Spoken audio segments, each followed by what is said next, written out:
हमारे मंच की शोभा बढ़ाने के लिए हमारी आदरणीय सारिका दीदी और हमारे शिव सिंह भाई जी आए हैं। एक बार तालियों से स्वागत करें इनका। और बहनों से निवेदन है कि हमारे मुख्य अतिथि का आकर स्वागत करें।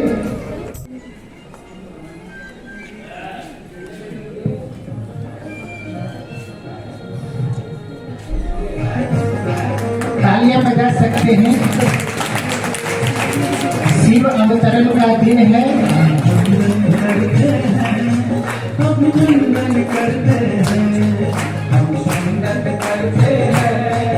शिव अवतरण के दिन शिव सिंह भाई जी का स्वागत। हमारे गीता दीदी का अभिनंदन कर रही हैं हमारी बहन। तिलक, बैच और पुष्प, यह अभिनंदन की प्रक्रिया हम सभी में उस चेतना का संचार करती है जिससे हमारी भावनाएं जीवंत हो उठती है। हमारी सारिका बहन का स्वागत कर रही हैं हमारी बहनें।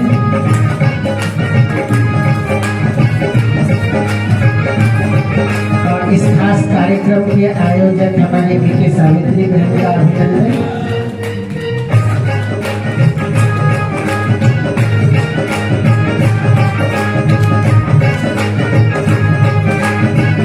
पुष्पों द्वारा स्वागत हो रहा है।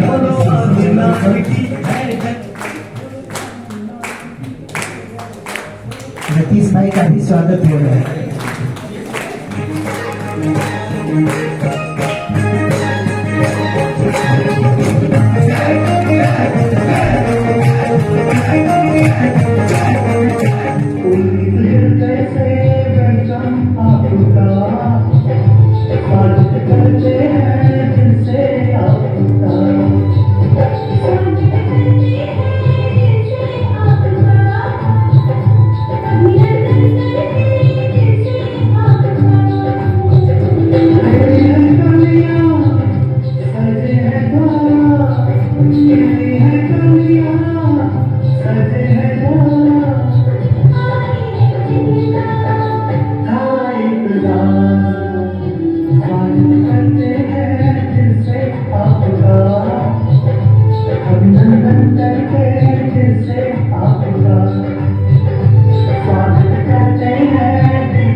आप सभी का प्रकृति ने स्वागत किया और प्रकृति का स्वागत कर रही हैं हमारी बहनें। हमारे सम्माननीय अतिथि हमारे बीच आए हैं। आपका इस मंच पर स्वागत है।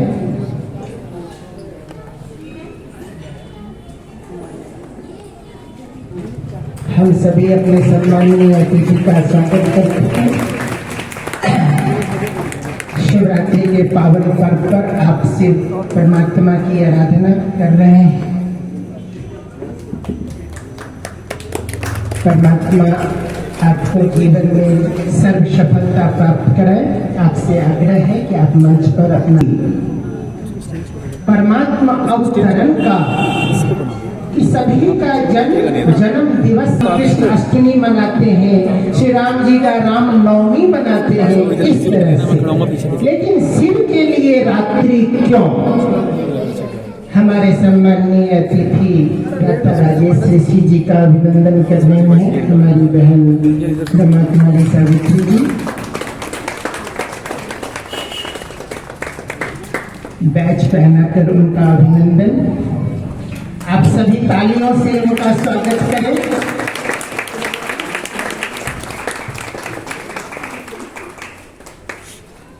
पुष्प गुलदस्ते से उनका अभिनंदन। वो निरंतर योगी पुष्प की भांति खिले रहे।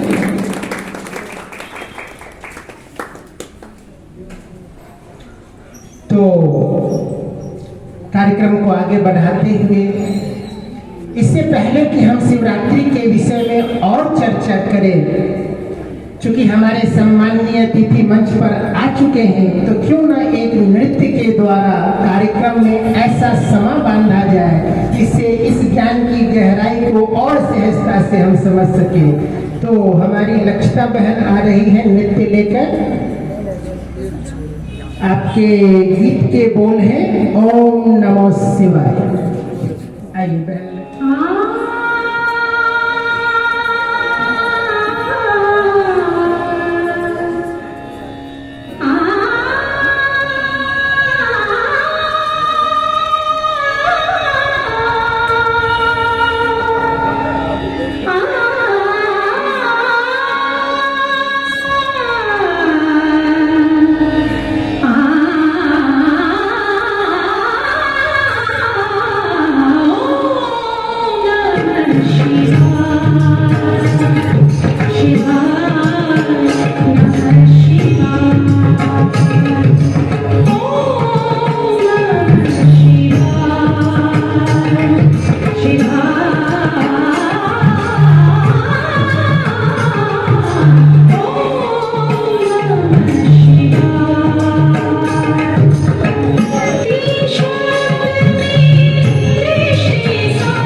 जोरदार तालियों से अभिनंदन बहन लक्षिता का। हमारी इतने सुंदर नृत्य के लिए हमारी बहन लक्षिता का अभिनंदन कर रहे हैं हमारे आदरणीय भ्राता राजेश ऋषि जी। भांग, धतूरा, बेल और इस तरह की चीजें शिव पर चढ़ाई जाती। क्या सचमुच शिव को इसकी आवश्यकता है? आमतौर पर यह भी कहा जाता है कि वो निरंतर भांग धतूरे के नशे में मगन रहते हैं। बहुत सारी ऐसी विचारधारा है जिसे हमने केवल परंपरागत रूप से जान लिया, स्वीकार कर लिया है। कभी हमें प्रश्न तो उठते होंगे निस्संदेह, लेकिन गहराई में जाने की कभी आवश्यकता नहीं समझी। तो क्या सचमुच शिव की आज आवश्यकता है? क्यों चाहिए शिव हमें? क्यों मनाए शिवरात्रि हम? क्या प्रासंगिकता है आज के समय में? इस बहुत ही गूढ़ विषय को लेकर हमारे बीच में हमारे आदरणीय बीके गीता दीदी आ रही हैं। परमात्मा जो स्वयं गीता ज्ञान दाता है, उस गीता ज्ञान का आज हम श्रवण स्वयं उन्हीं की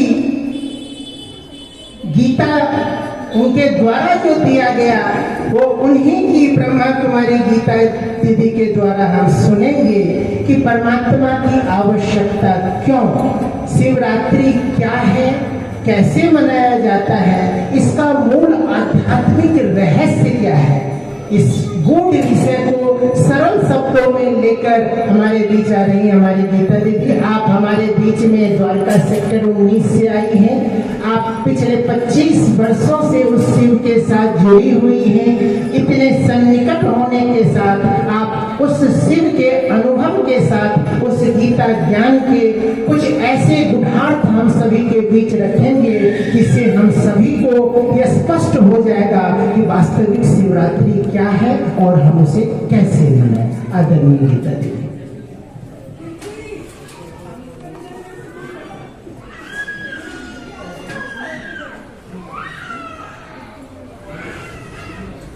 ओम शांति, ओम शांति, ओम शांति। Good evening. थक गए सभी? थक गए?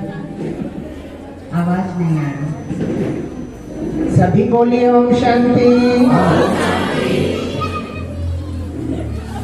महाशिव जयंती, महाशिवरात्रि पर आप सभी भाई बहनें जो पद्म भाग्यशाली हैं और परमात्मा के निमंत्रण पर यहाँ पधारे हैं, उनका मैं दिल से स्वागत करना चाहूँगी।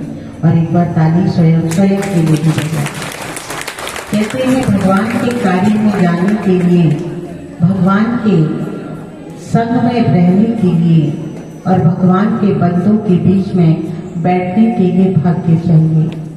और जरूर इस साल आपने कोई तो ऐसा पुण्य इकट्ठा किया है जो परमात्मा के बीच में बैठने का, परमात्मा के बंदों के साथ अंग संग रहने का और उनके बीच में महाशिवरात्रि मनाने का आपको बहुत सुंदर अवसर मिला है।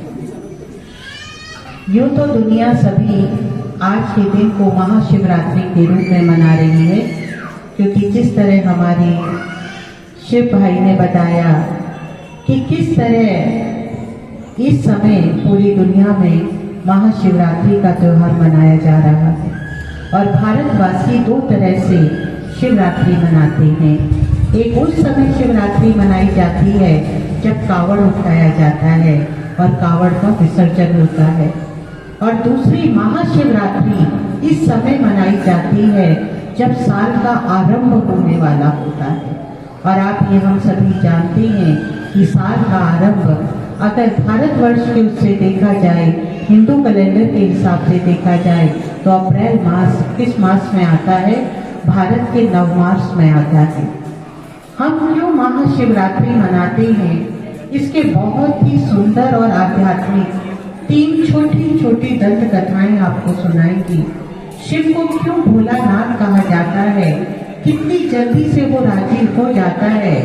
अगर दिल से भी आप उसके को कहें भोला बाबा, तो भी वो इतनी जल्दी राजी हो जाता है। कि हमारी खाली झोली को भर देता है। तो महाशिवरात्रि कहें या महाशिव जयंती कहें, जो लोग इसका आध्यात्मिक रहस्य नहीं जानते वो इसको महाशिवरात्रि कहते हैं, और जो इसका आध्यात्मिक रहस्य जानते हैं वो इसको महाशिव जयंती कहते हैं। आप सब बहुत पद्मा पदम भाग्यवान हैं कि आप आज के दिन इस महाशिव जयंती को जानकर फिर मनाएंगे। दुनिया सिर्फ मना रही है लेकिन हम जानकर फिर मना रहे हैं। तो पहली दंत कथा है, कहते हैं एक चोर रोज चोरी करने जाता था और कुछ ना कुछ चोरी कर कर जब वापस आता था तो बेचकर उससे अपने परिवार का पालन पोषण करता था। परंतु एक दिन उसको कुछ नहीं मिला और यूं ही वो चलता जा रहा था और जंगल के बीच में उसको एक छोटा सा शिव का मंदिर दिखा। जब वो शिव के मंदिर में गया तो उसको लगा कोई तो दान पात्र होगा, उसको ही खोल कर कुछ ले आता हूँ। परंतु उस जंगल में कौन दान पात्र रखे और कौन उसमें दान डाले। जब वो चोर उसके अंदर गया तो उसने देखा कि वहां किसी भी प्रकार का कोई दान पात्र नहीं है। तो उसने चारों तरफ चारों दीवारों में देखा और उसके बाद पहले उसने पिंडी की तरफ अपनी नजरों को डाला और उसके बाद ठीक पिंडी के ऊपर उसने देखा एक घंटा लगा हुआ था। अब उस घंटे को उतारने के लिए कोई स्टूल और टेबल चाहिए था, क्योंकि पहले की चीजें ओरिजिनल होती थी, पीतल की थी, तो उसको बेचने के उपरांत वो कुछ ना कुछ धन ले सकता था। आखिर उसको कुछ नहीं मिला तो वो शिव की पिंडी के ऊपर चढ़ गया और जैसे ही वो शिव की पिंडी के ऊपर चढ़ा और उसने घंटे को हाथ लगाया तो घंटा बज गया और शिव बाबा अवतरित हो गया। और उस भोले भाले बच्चे को बोला कि बता तुझे क्या चाहिए और तू क्या मेरे से मांगता है। तो अचानक वो डर गया कि आखिर ये क्या हुआ। तो उन्होंने कहा मैं तो आपको नहीं जानता। तो उन्होंने अपना जवाब दिया कि मैं भाग्य विधाता हूँ। भक्त मुझ पर फल पुष्प आदि अर्पण करते हैं तो मैं उनकी खाली झोली भरता हूँ। अपने को बलि देते हैं तो मैं उन पर बलिहार जाता हूँ, लेकिन तू तो संपूर्ण रीति मेरे पे बलि चढ़ गया, इसलिए मैंने आज तुझे अपना स्वरूप दिखा दिया। दूसरी दंत कथा में कहते हैं कि किस प्रकार एक भील पेड़ के ऊपर बैठा था और उस हिरन हिरनी का इंतजार कर रहा था, जो उससे वायदा करके गया था कि मैं अपने परिवार से मिलकर आऊं और उसके बाद आप भले मुझे काट लेना। लेकिन उसी के बाद वो भील भीलनी को जब वो भील बैठता है और नीचे की तरफ उस पेड़ को, क्योंकि जब आप और हम कभी पार्क में बैठे हो तो और कुछ ना हो तो घासी तोड़ने लग जाते हैं, तो ठीक इसी तरह वो भील भी ऊपर से वो पत्ते तोड़ के नीचे की तरफ डालने लगा। वो भील को भी अज्ञानी में ये नहीं पता था कि नीचे शिव की पिंडी है और जो पत्ते नीचे की तरफ तीन डाल रहा है वो पत्थर है। तब परमात्मा फिर अवतरित हुए। क्यों परमात्मा को भोला भाला कहा जाता है? वो हमारी भोली वाणी से, भोले वायदे से और भोले जो भी हम पत्र फल पुष्प आदि चढ़ाते हैं उससे वो राजी हो जाता है, इसलिए उसका नाम शिव है। और शिव का जो अर्थ है वो चार अर्थ शिव के आते हैं।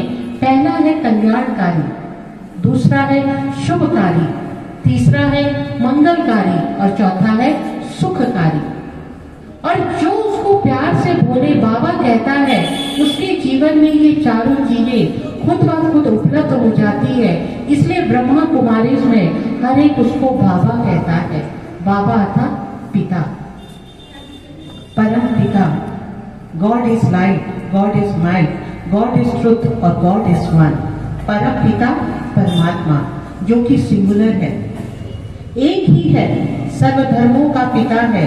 और इस दिन जो हम महाशिवरात्रि मनाते हैं, भक्त आदि जो अपनी भावनाएं शिव की पिंडी के ऊपर अर्पित करते हैं, उसमें वो फूल, फल और कई ऐसे पदार्थ होते हैं जिस भावनाओं के आधार पर वो शिव की पिंडी के ऊपर अर्पित करते हैं। और वो इस चीज को समझते हैं कि अगर मैं अपनी भावना से इसको अर्पित करूंगा तो परमात्मा भोलेनाथ मेरी इच्छा को पूरा करेगा, और ये होता भी है। अब वो जो फल, फूल और पुष्प अर्पित करते हैं वास्तव में उसका आध्यात्मिक रहस्य क्या है, परमात्मा ने हमें क्या चढ़ाने के लिए कहा और हमने उसका सब्स्टिट्यूट क्या चढ़ा दिया। फॉर एग्जाम्पल, अगर आज के समय पे कोई एस्ट्रोलॉजर आपको डायमंड पहनने को कहे और हमारी वो पॉकेट अलाउ ना करे तो उसका सब्स्टिट्यूट हम जर्कन पहन लेते। कईयों ने देखा होगा ना, कोई डायमंड का जो सब्स्टिट्यूट होता है वो जर्कन हो गया। तो ठीक जो परमात्मा ने हमें आध्यात्मिकता में कहा उसको तो हम जीवन में धारण करने में इतना सक्षम नहीं हो पाए, उसके सब्स्टिट्यूट को हमने अपना लिया। पहला, सबसे पहले परमात्मा ने हम बच्चों को कहा कि बच्चे सुबह सुबह स्नान करो और स्नान करने के बाद मुझे याद करो।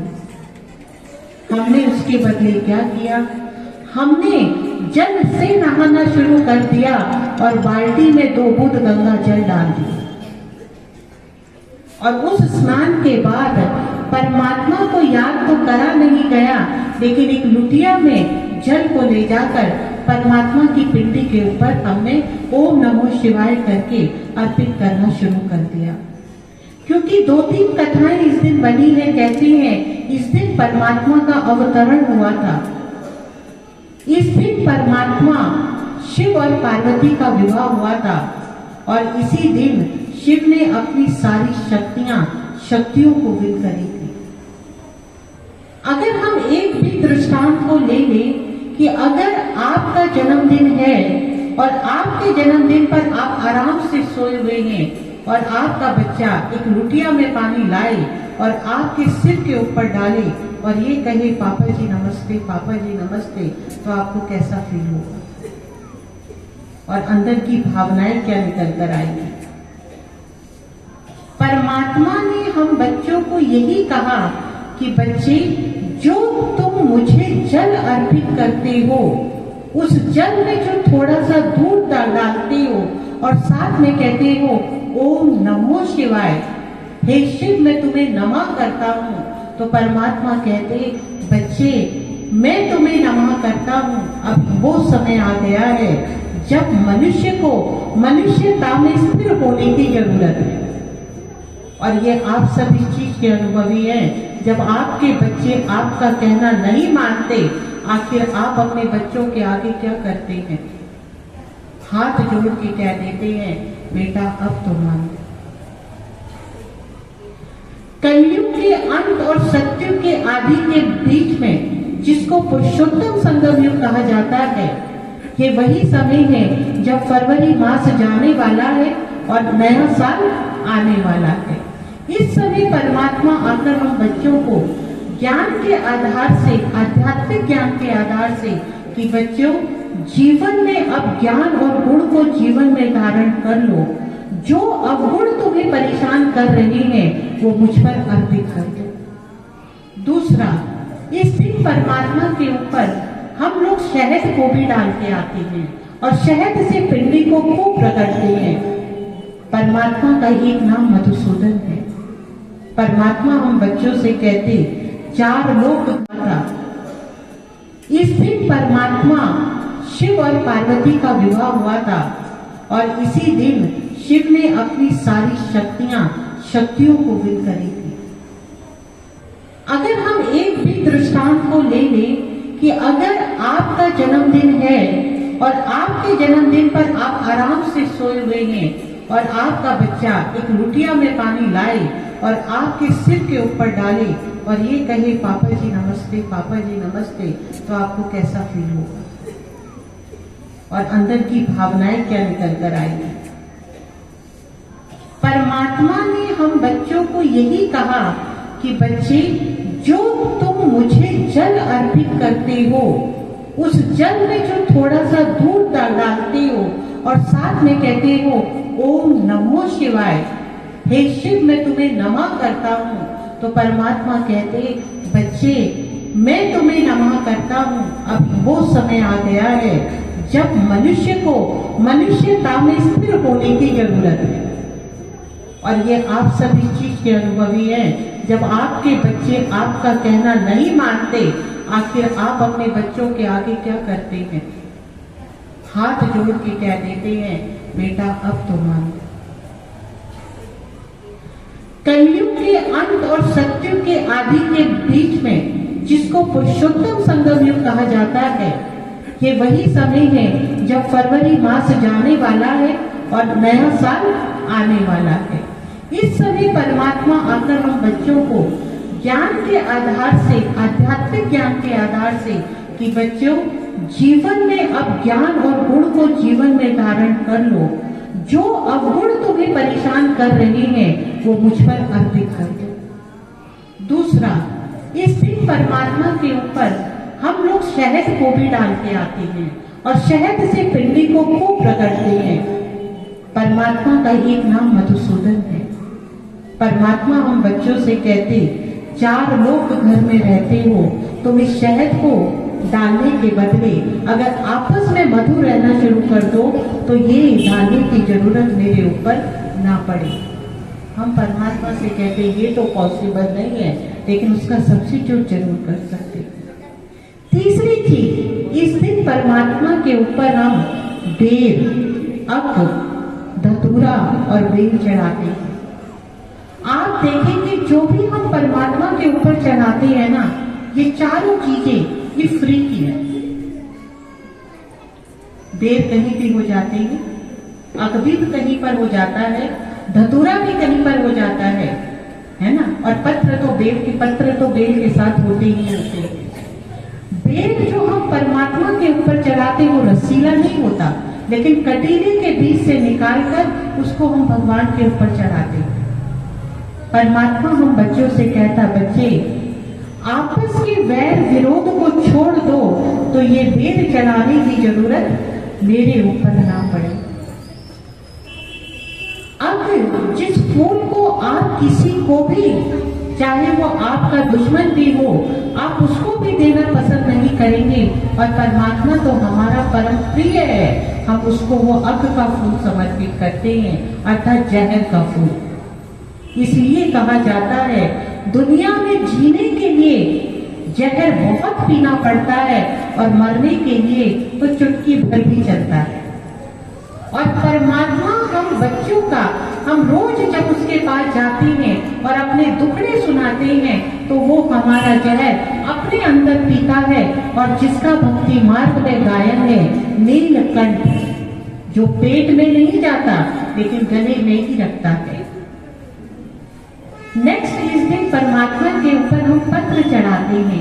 पत्र का 3 प्रकार जो पत्ते 3 रूप से होते हैं और जुड़े एक से ही होते हैं। परमात्मा कहता, बच्चे मैं कहता हूं तन मन धन, जो तेरे कार्य में थोड़ा सा तेरी पॉकेट से निकलता है, समय वो मांगता हूं अमृत वेले का, जिस समय किसी को तेरी जरूरत नहीं, 4 बजे किसी को आपसे बात करने की जरूरत है, अमृत वेले। मन वो मांगता हूँ जो भटकता हुआ है, मन वो मांगता हूँ जो टूटा हुआ है, मन वो मांगता हूँ जो विकृत है, और मन वो मांगता हूँ जो अशांत है। इस मन को मेले में लगा ले, अर्थात माँ मेकम याद करना मुझे को शुरू कर दे। और धन, जिस धन में आज बरकत ही नहीं है, करोड़ों लाखों के पैकेजेस हैं, लेकिन घर का खर्चा आज भी पूरा नहीं पूरा। आप उस समय के लगभग लोग हैं जिसने परिवार में आपको स्टैंड कर दिया, हर एक को छत नहीं थी, लेकिन उस एक सैलरी में आपने बच्चों को भी पढ़ाया, छत भी खड़ी करी और संबंध भी निभाए। और आज बच्चों के इतने मोटे मोटे पैकेजेस हैं, लेकिन तो भी आपस में संबंध, धन भी वो है जिसमें बरकत नहीं है। अगर उस धन में बरकत चाहता है तो ईश्वरीय सेवा में अपना कना दाना समर्पित करना शुरू कर दे, और ऐसा करना जो एक हाथ से करे तो दूसरे को पता ना चले। परमात्मा ने हमें तन मन धन अर्पित करने को कहा, मन वचन कर्म अर्पित करने को कहा, लेकिन हमने वो तो नहीं किया और उसका सब्स्टिट्यूट पत्र कर दिया। बेल उसी से निकलता है, और वो बेल जब किसी के सिर पे लग जाए तो सर फटना शुरू हो जाएगा, और उस बेल को अगर तोड़ा जाए तो और उसको पानी में भिगोकर पिया जाए तो आपके अंतर आत्मा तक को वो शांति कर देता है। कितनी भी बड़ी गर्मी हो, अगर आप बेलपत्र का जूस पिए तो आपके शरीर को वो ठंडा करता है। और परमात्मा भी हमें कहता है कि बच्चे इस देह अभिमान को तोड़। तू कौन है? इस आध्यात्मिकता के आधार से, उस ज्ञान के आधार से खुद को पहचानने की कोशिश कर, और ताकि तेरे अंदर जो 7 रस है, ज्ञान का, प्रेम का, पवित्रता का, सुख का, शांति का, आनंद का, ये जो तेरे अंदर रस भरे हुए हैं, ये रस जब तक तू देह अभिमान को समाप्त नहीं करेगा तब तक इस रस का पान कर नहीं सकता। और इस दिन कई लोग भांग और धतूरा भी पीते हैं और कहते हैं अपनी घोट तो नशा चढ़े। और जितना उसको घोटा जाता है और जो उसको पीता है तो उसके बाद कहाँ पाया जाता है? कहाँ पे पाया जाता है? 4 लोग उठा के घर में कर रहे हैं ना, या घर में उथल पाथल कर देते हैं ना, अपनी घोट तो नशा चढ़े।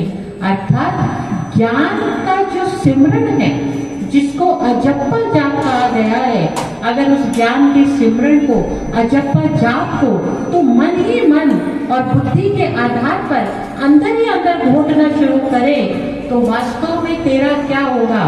मन चंगा, कटौती में गंगा। इसलिए कहते हैं कि पता नहीं अंदर ही अंदर इनकी क्या सोच है जो इसको खोखला कर गई है।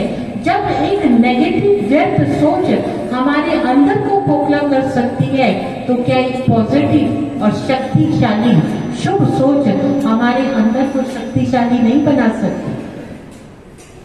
और इस दिन कई लोग व्रत रखते हैं। व्रत अर्थात उपवास, व्रत अर्थात संकल्प। परमात्मा हम बच्चों से संकल्प करवाता। आज हम भी क्लास में एक संकल्प कराया। हमने कहा कौन कौन शिवरात्रि आज मनाएगा, तो सबने हाथ खड़ा करके कहा हम सब शिवरात्रि मनाएंगे। तो आप सब शिवरात्रि मना रहे हैं ना? तो एक बार हाथ खड़ा करो, कौन कौन मना रहे? सभी मना रहे हैं ना? शिव सच्ची शिवरात्रि कौन कौन मनाएगा, उसका एक हमने भी किया और हम आप सबके साथ वो शेयर करेंगे। एक साथ परमात्मा के साथ आप सच्ची शिवरात्रि मना लो, अर्थात एक अंग अपना परमात्मा को अर्पण कर दो। अब अंग का मतलब ही नहीं काट के, है ना, काट के। एक गीत है जो तुमको हो पसंद वही बात करेंगे। तुम दिन को अगर दिन कहो और रात को अगर रात कहो तो रात कहेंगे। भगवान हम बच्चों से कहता है बच्चे नजर से निहार करना, कान को कमल पुष्प समान बनाना, मुख को कमल पुष्प समान बनाना। इस एक मुख की तरह जो हमारा मुखमंडल है, इस मुखमंडल से कोई एक कर्म इंद्रिय साल भर के लिए परमात्मा को अर्पित कर दो। अर्थात मुझे कानों से व्यर्थ तो सुनना ही नहीं है, मुझे इन आंखों से व्यर्थ देखना ही नहीं है, और मुझे इस मुख से व्यर्थ बोलना ही नहीं है। अगर ये सच्चा संकल्प हम करते हैं तो हम सच्ची सच्ची महाशिव जयंती, महाशिवरात्रि मनाते हैं। और इस दिन अनेक लोग जागरण करते हैं। जागरण का मतलब ही है जगाना। जागरण मतलब जगाना, शोर मचाना। जागरण में मन रस होता है, जागरण में तन रस होता है, जागरण में भावनाएं होती हैं और जागरण में प्रसाद बढ़ता है। महाशिव जयंती का ये जो त्योहार है, वास्तव में शिव का ये जो भी आज सारा का सारा ये प्रोग्राम ये हो रहा है, यही सच्चा जागरण है, अर्थात आत्मा को जागृत करना। जागरण में अगर आज आप देखें, लगभग जागरण अगर कोई आज रात को करे और इस समय बोर्ड का एग्जाम बच्चों का चल रहा है, तो लोगों के अंदर से क्या भावनाएं निकलेंगी? शुभ भावना निकलेगी, शुद्ध भावना निकलेगी। साल भर का सारा मेहनत बच्चों पे दाव पे लगी होती है और कल पेपर है, आज जागरण है, तो लोग आपको ब्लेसिंग देंगे या डैश डैश डैश। अब परमात्मा हम बच्चों से कहते कि बच्चे अपनी अवेयरनेस को जगाओ, अपने अंदर जागरण लाओ, अपने को जागृत करो। Who am I? मैं कौन हूं? और जब ये जागरण हो जाएगा तो सब के सब हम भगवान के प्रसाद के अधिकारी हो जाएंगे। और आपने देखा होगा जब भी कहीं जागरण होता है, जब भी कहीं पूजा पाठ होता है, जब प्रसाद का समय आता है तो हर एक दूसरे को बताता है जाके प्रसाद ले लो, प्रसाद बट रहा है। ये नहीं कहता गुप्ता जी का प्रसाद या अरुणा जी का प्रसाद है, ऐसा उनके नाम लेकर तो नहीं कहा जाता ना। क्या कहा जाता है? प्रसाद बट रहा है। तो भगवान के प्रसाद पर हर एक का राइट है। इसी तरह महाशिव जयंती पर उसके आध्यात्मिक रहस्य पर, चाहे वो भक्त आत्मा है, चाहे ज्ञानी आत्मा है, चाहे वो किसी भी वर्ण की है, चाहे वो किसी भी लिंग की है, क्योंकि शिव के साथ एक शब्द आता है लिंग। और कहा जाता है लिंग पर पहले स्त्रियों को हाथ नहीं लगाने दिया जाता था। परमात्मा ने इसका क्या अर्थ बताया और पुरुष प्रधान ने उसका क्या अर्थ मनुष्य के समाज के सामने उसको ला के रखा। शिव का अर्थ है कल्याणकारी और लिंग का अर्थ है लक्षण।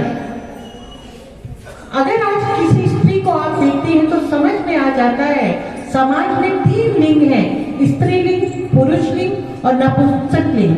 इसी प्रकार परमात्मा भी लिंग है, अर्थात लक्षण सहित है, कल्याणकारी है, सुखकारी है, मंगलकारी है और शुभकारी है। और क्या शुभ कार्य करता है?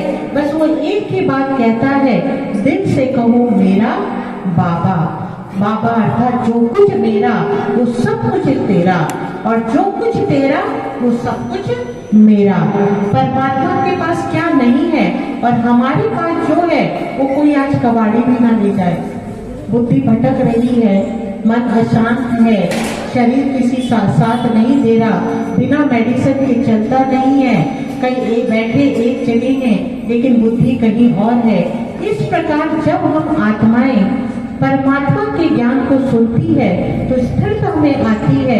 और महाशिव जयंती के आध्यात्मिक रहस्य को जानकर जब हम महाशिवरात्रि कहीं महाशिव जयंती मनाते हैं तो उससे हमें यथार्थ प्राप्ति होती है और हम आत्माएं उस प्राप्ति के आधार से बहुत काल तक अपने को वरदानी महसूस करते हैं।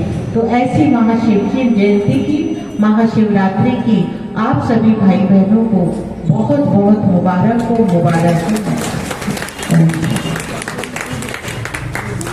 आवश्यकता और वर्तमान परिवेश में शिवरात्रि का महत्व इन सभी विषयों पर प्रकाश डाला। हम सभी को वास्तव में किस रीति से शिवरात्रि मनाना है, किस रीति से शिव से जुड़ना है। शिव वैसे भी आशुतोष है, वो तुरंत प्रसन्न होने वाला है। आज के परमात्मा के महावाक्यों की चर्चा करें तो आज परमात्मा कहते हैं मैं सबको सब कुछ देता हूँ, जो मुझे जानता है उसे भी और जो नहीं जानता है उसे भी, जो उस पर दूध चराए उसे भी और जो घंटी तोड़ने के लिए उस पर चढ़ जाए उसे भी, वो सबको देता है। किसी को मुक्ति तो किसी को देव पद की प्राप्ति। तो गुह्य विषय को सहज रीति से हम सभी के बीच रखने के लिए पुनः आपका धन्यवाद। कार्यक्रम को आगे बढ़ाते हैं। परमात्मा ज्योति स्वरूप है, महाज्योति है, इसीलिए उसे ज्योतिर्लिंगम भी कहा जाता है और हम सभी आत्मा रूपी बच्चे भी ज्योति स्वरूप हैं। तो कार्यक्रम में दीप प्रज्वलन के साथ विधिवत इस शिवरात्रि के कार्यक्रम को आगे बढ़ाते हैं। तो वर्तमान में अभी दीप प्रज्वलन का कार्यक्रम के साथ चलती है।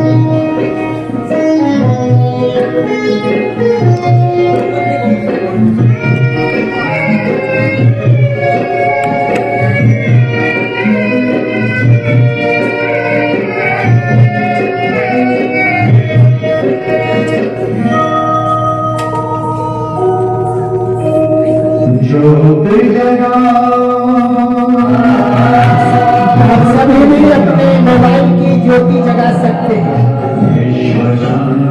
मोबाइल का समा बन जाती है। आत्मा रूपी ज्योति में चेतन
तुम पथ पर चल के आपस में ना लड़ना। अभी जाके तुम पथ पर चल के आपस में ना लड़ना। शिव पिता को तुम याद करके पवित्र बन जाओ, ज्योत जलाओ। उससे जुड़ते रहते हैं और उससे प्राप्ति करते रहते हैं। लेकिन परमात्मा विश्व परिवर्तन के इस कार्य में वो केवल स्वयं नहीं करता, अपने बच्चों के द्वारा कराता है, क्योंकि कर्म के साथ फल है और परमात्मा को कोई फल नहीं चाहिए, वो दाता है, उसे चाहिए नहीं कुछ, इसीलिए वो अपने बच्चों को निमित्त बनाता है। जिस तरह से ब्रह्मा कुमार ब्रह्मा कुमारियां परमात्मा का जन जन तक संदेश देकर आध्यात्मिक उत्थान का कार्य कर रही हैं, उसी तरह से जन जन की सेवा में समर्पित हमारे भ्राता राजेश ऋषि जी हैं। आप किसी परिचय के मोहताज तो नहीं हैं, फिर भी आप एमएलए हैं जनकपुरी विधानसभा क्षेत्र से और निरंतर जन कल्याण में लगे रहते हैं। आपके तत्वावधान में समाज की निरंतर प्रगति होती रहती है। आज के इस विशेष कार्यक्रम में आप हमारे मंच पर आए, आपका बहुत बहुत धन्यवाद है। आज के इस खास पर्व पर मैं आप सभी की तरफ से आपको आमंत्रित करता हूं कि आज के विषय पर अपना उद्गार प्रकट करें। आदरणीय सम्मानीय ओम शांति, ओम शांति, ओम शांति। देवों के देव महादेव, आज उनकी शिवरात्रि है। इस उपलक्ष्य में यहाँ पे सभी शिव भक्त, हमारे RWS के सभी मेंबर, हमारी बहनें और सब भाई, हमारे सभी बुजुर्गों को इस महाशिवरात्रि की बहुत बहुत शुभकामनाएं। अभी बड़े सुंदर विचार सुने, गीता जी ने 2-3 कहानियां भी बताई। इस कहानी के माध्यम से उन्होंने यही बताने की कोशिश करी कि शिव तो हर जगह, हमारे में भी है, आप में भी है, हर जगह विद्यमान है। बस केवल हमको उनको याद रखना है, उनको याद करना है, उनकी सेवा करनी है। 2 बूंद जल के दूध डालकर चढ़ाने पर सबकी मनोकामना पूर्ण कर देते हैं। इतने भोले हैं हमारे शिव। मैं आपसे एक ही चीज कहना चाहूंगा कि प्रतिदिन उठिए, सुबह बैठकर जब आप ओम का उच्चारण करेंगे तो आप जब लंबा ओम करेंगे, एक ऐसी ध्वनि आपके दिमाग के अंदर ऊर्जा पैदा करेगी, आपके शरीर में ऊर्जा पैदा करेगी। यानी शिव भोले बाबा हमारे ये ऊर्जा है, हमारे एनर्जी देते हैं, हमको अच्छे कार्य करने के लिए प्रेरित करते हैं। खुद उन्होंने जब मंथन हुआ समुद्र का, तो उसके अंदर जो विष निकला, उन्होंने विष पिया, बाकी सब अमृत के लिए लड़ते रहे, लेकिन उन्होंने सबके लिए, आप सबको, सबके लिए उन्होंने विष पिया। यानी कि वो आपके अच्छे कार्य के लिए आगे आपको बढ़ाते हैं और जो गलत कार्य है वो उनको शोषण कर लेते हैं। हम सब लोगों को सुबह उठकर प्रण करना चाहिए कि बाबा हम तेरी ही संतान हैं और आज हम एक अच्छा कार्य करेंगे। जिस दिन आप किसी की मदद करें, आप खुद महसूस करेंगे पूरा दिन आपका बहुत खुशियों के साथ गुजरेगा, क्योंकि भगवान आपके आसपास है। जब एक अच्छा कार्य करते हैं तो भगवान आपको खूब खुशियां खुद देते हैं और आपको भी महसूस होता है कि हाँ, आज मैंने कुछ अच्छा कार्य किया। क्योंकि जिंदगी में, इस दुनिया के अंदर याद उन्हीं को किया जाता है जो अच्छे काम करते हैं। याद उन्हीं को किया जाता है जो कुछ देते हैं। जैसे अभी दीदी ने आपको अपने विचार दिए, अच्छी चीजें दी, अच्छी अच्छी चीजें बताई आपको, ताकि आपके अंदर एक अच्छा इंसान बनने की ताकत आए। तो देने वाला हर तरीके से देता है और देने वाला ही महान होता है। आज हम भोले बाबा को याद करते हैं क्योंकि वो हमें देते ही रहते हैं। और अगर हम भी अपने हाथ को योग की जगह ऐसे कर दें तो निश्चित रूप से हम भी एक ऐसे इंसान होंगे जिनको लोग याद रखेंगे। क्योंकि देने वाले को लोग याद रखते हैं, लेने वाले को नहीं। हमें देने वाला बनना चाहिए, चाहे हम शिक्षा दें, हमारे पास धन है धन दें, हमारे पास समय है समय दें, हम किसी को सेवा दें, हम अच्छे विचार दें, हम शिक्षा दें। सबसे बड़ी चीज शिक्षा है। तो मेरा आपसे ये अनुरोध है कि आज इस शुभ अवसर पर आप आज प्रण करके जाए कि हम हमेशा किसी को अच्छा विचार देंगे। हमारे पास जो अच्छी चीज है हम जितना बांटेंगे वो उतनी बढ़ेगी। प्रभु ने हमें इंसान की योनि में लाकर खड़ा किया है। आप खुद जानते हो कि इंसान सबसे सर्वश्रेष्ठ होता है, हमें सर्वश्रेष्ठ बनना है। आज हम प्रण करें कि बाबा आज तुम्हारा दिन है, आज शिवरात्रि है। हम आज प्रण करते हैं कि हम भी एक अच्छे इंसान बने और हम जिस तरह से आपने सबकी सेवा की है, हम जहां तक हो सके हम इंसान की सेवा करें। ओम शांति, ओम शांति।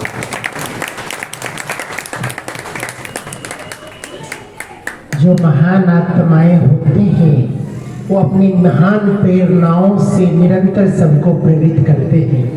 और आप तो वैसे भी ऋषि हैं, तो ऋषि सदा ही देता रहता है।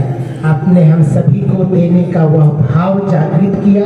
निस्संदेह इस सृष्टि में हम सब का योगदान है और वो भी हम सभी दाता के बच्चे हैं, तो ये तो हमारा परम कर्तव्य भी है। आप सभी की ओर से हम आदरणीय भाई साहब का बहुत बहुत धन्यवाद करते हैं और बहनों से अनुरोध करते हैं कि भाइयों का, हमारे आदरणीय भ्राता जी का सम्मान करें।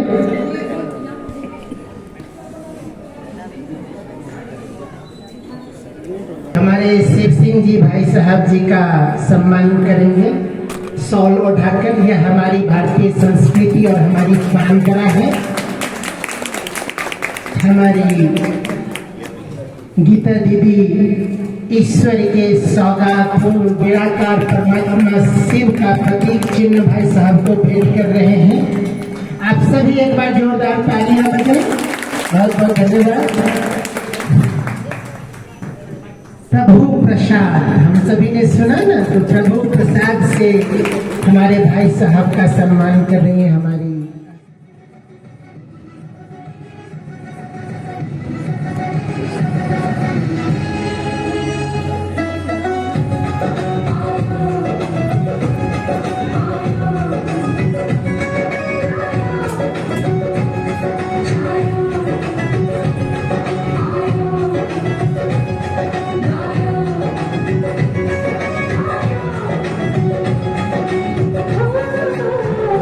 Baba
जोरदार तालियों से अभिनंदन कृतिका का।